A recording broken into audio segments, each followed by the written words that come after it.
सैकड़ों साल की गुलामी के बाद 1857 में जो आजादी का जज्बा उठा, उसने देश की जनता में स्वराज्य के सुनहरे सपने बो दिए।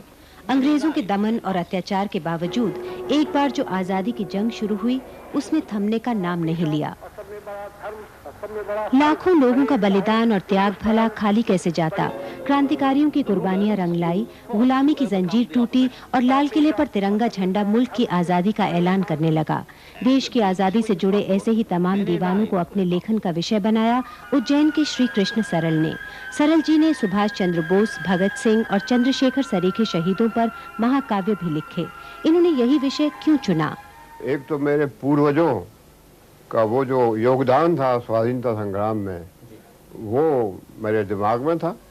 और दूसरी चीज़ ये थी कि जब मैं पैदा हुआ यानी उस समय जो क्रांतिकारी आंदोलन बहुत ज़ोर से चल रहा था, तो ये सभी पृष्ठभूमि में थे। इसलिए मैंने अपने लेखन का विषय स्वतंत्रता संग्राम सेनानियों को और विशेष रूप से क्रांतिकारियों को चुना।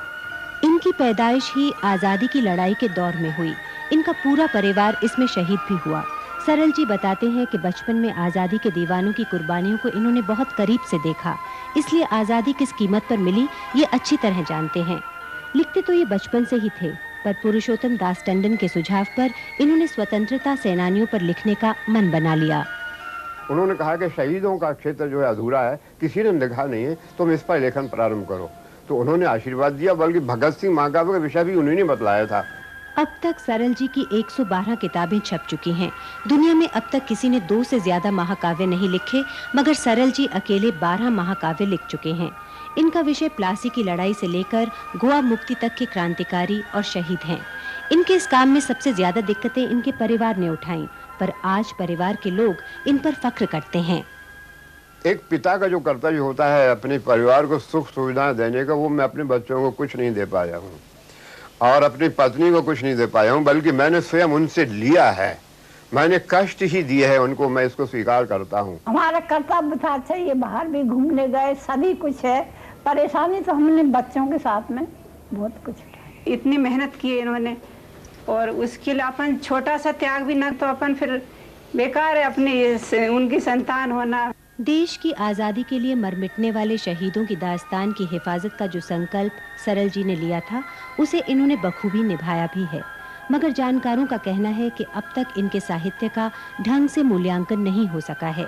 नई पीढ़ी भी इनके साहित्य की अहमियत से पूरी तरह वाकिफ नहीं हो सकी है।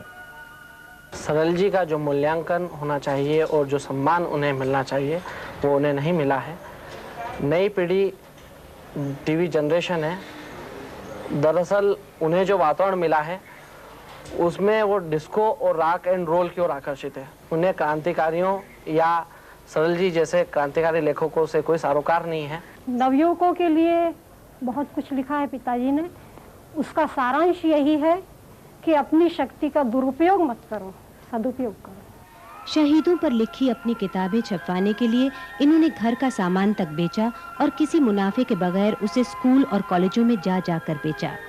सरल जी कहते हैं, मैं अमर शहीदों का चारण उनके यश गाया करता हूँ, जो कर्ज देश ने खाया है मैं उसे चुकाया करता हूँ।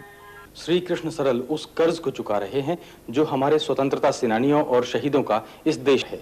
यदि उस कर्ज को चुकाने में सारा देश सरल जी के साथ भागीदारी करता है तो ये हमारे भविष्य का सुखद संकेत है। अन्यथा अपने गौरवशाली अतीत को गाते रहने और अपने आप को महिमा मंडित करने का हमें कोई हक नहीं है।